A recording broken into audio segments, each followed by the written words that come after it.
How do you explain it? Here's what, well, look, I think we should always remember how this virus got here, where it started. It started with the Chinese Communist Party in China, spawning it, hiding it. This hang rise, on, but let me make the point. because I let you talk about hydroxychloroquine. You didn't answer my question.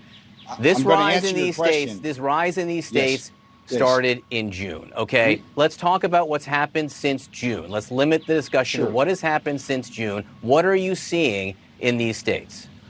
We have a virus from China that exhibits highly asymptomatic spread. And the assumption, I think, among most people in the medical community was going to be that heat and humidity were going to make this subside during the summer. We have not seen that because this China virus is very dangerous.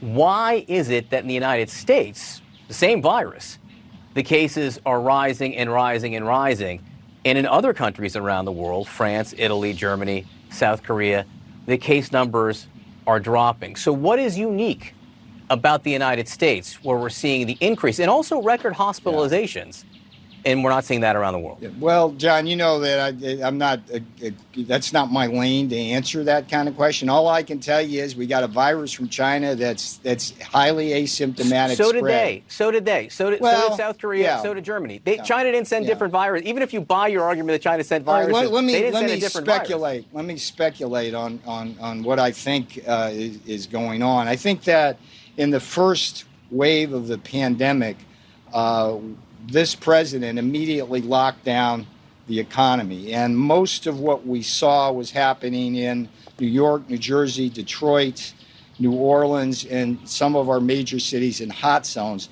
The rest of the country was not experiencing the same kind of flatten the curve, go through the first wave.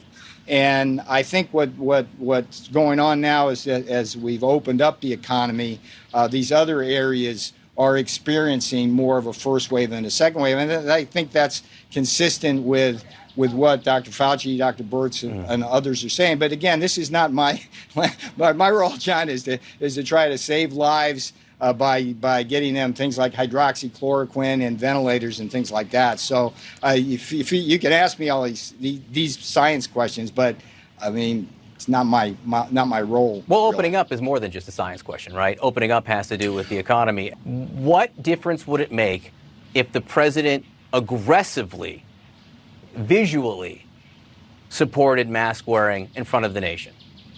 I can't speculate on that. I think that it's clear now that the president and the vice president strongly support the use of masks and social distancing. I mean, what? There's no more. Nothing more to squeeze from that orange. He can wear one. I think. Look, he wear one. Peter, I'm only asking you because you've been instrumental. You've been instrumental in getting N95 masks and masks around the country. You obviously think masks are important. Yes, so would it help if the president did more?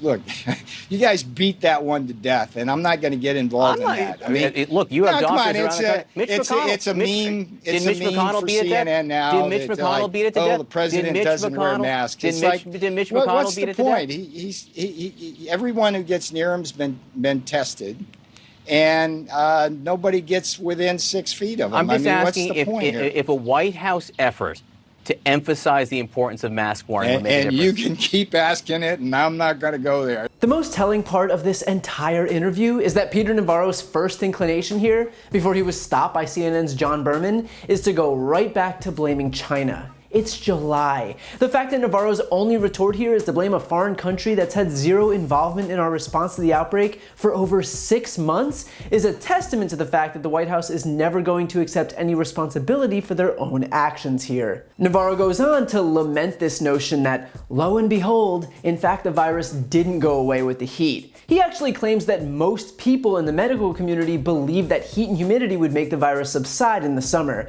To be clear, no, that is neither what most people in the medical community nor just about anyone in the medical community thought. That is what Donald Trump thought. That only became a thing because some errant synapse fired in Donald Trump's brain and it fell out of his mouth, and Republicans per usual, treated it as gospel. In reality, it was widely reported that coronavirus wouldn't just go away. The National Academy of Sciences warned the White House, quote, "The pandemic likely will not diminish because of summer, and we should be careful not to base policies around the hope that it will." Their report was then sent to the Trump administration. So not only did everyone believe it wasn't just gonna vanish, but the actual experts told the White House that it wouldn't, and they were ignored. Navarro goes on to speculate why we're still in the midst of a massive first wave, months after most countries around the world have already defeated the virus. He dances around and claims that now the rest of the country is merely just going through the first wave because it hadn't yet reached places like Florida and Arizona. But that's not true. This isn't just a matter of the virus finally reaching those places now, it's a matter of nothing having been done to mitigate the spread. It's a matter of Trump and Republicans lobbying relentlessly against stay-at-home orders. It's a matter of them refusing to use all that time to coordinate any semblance of a nationwide testing or contact tracing system.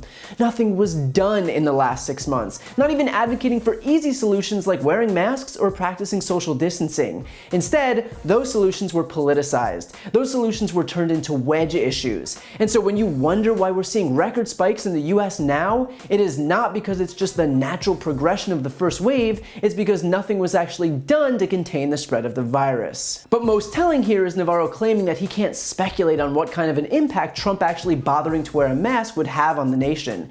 As if he doesn't know whether it would be beneficial or not to wear something that is proven to reduce the spread of the virus. As if the jury is still out here. Trump has gotten his supporters to ingest household cleaning products, and yet we're supposed to believe that they wouldn't have taken his advice if he told them all to wear masks? Navarro even says that it's clear that Trump strongly supports mask wearing and social distancing, which must be why 2 of the last public appearances Trump made were large events with no social distancing and no masks. At his rally in Tulsa, his campaign actually removed thousands of social distancing signs off of chairs in the arena. And at Trump's 4th of July speech at Mount Rushmore, not only was there no social distancing, but the chairs were actually zip-tied together, making distancing literally impossible. So if Donald Trump's position is that he clearly supports masks and social distancing, he might want to take that up with Donald Trump. The truth is that people like Peter Navarro's only strategy here is to lie, because the truth is that they failed at containing this virus. They'll claim that they don't know whether Trump wearing a mask and setting a good example would be helpful. They'll claim that he advocates for social distancing. They'll claim that he took swift action in the beginning. They'll claim that the spikes we're still seeing 6 months into the outbreak are totally normal, but none of this is true. The truth is that while most of the world was doing the work to contain the outbreak, Trump was politicizing the virus and ensuring that nothing would be done. And regardless of whatever tepid spin we're seeing now, that isn't going to change reality here. If you like that video, please check out my brand new podcast, No Lie with Brian Tyler Cohen, where I'll cover the most important political stories of the week and interview major players in the world of politics. Available now on Apple Podcasts, Spotify, or wherever you get your podcasts. Check it out and subscribe now.